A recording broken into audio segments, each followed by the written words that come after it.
as of October 10, 7:30 AM po. Ngayon po, ito po ang sitwasyon ngayon namin. Ngayon 7:30 ng umaga. Yan, medyo malakas ang ulan.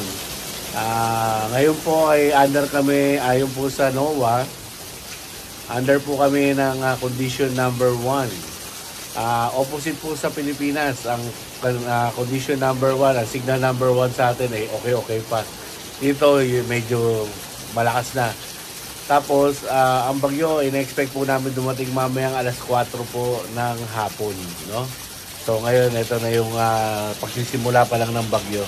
Ayan po, kung makikita nyo ang pila sa gasolinahan at pumipila na ho para ipunta ka kanilang mga sasakyan. So, ingat-ingat lang po tayo dyan mga chang sa CNMI. Yan, at bibigyan ko pa rin po kayo mamaya ng update regarding sa bagyo. Ayan na po, hinahagupit na po kami ni bagyong Bolaben. Bolaben po, important sa pangalan. Ito po, sa tingin ko po ay tumatakbo po ito ng 60 miles per hour. Siguro narinig yung bubong ng hangin, no?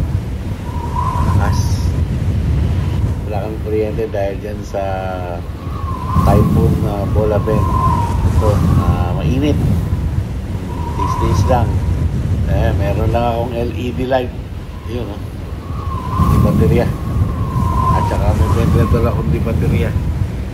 Ayan ang baterya. Nakabit dyan. Pinagandaan ko na. Pero kahit na mainit pa rin. 3 days later. Ay, salamat. Natapos na rin ang bagyo. Ngayon po ay October 12, alas 6 po ng umaga. Medyo tahimik na po at gumaganda na yung panahon. At maraming salamat sa Panginoon Diyos. Kami ngayon ay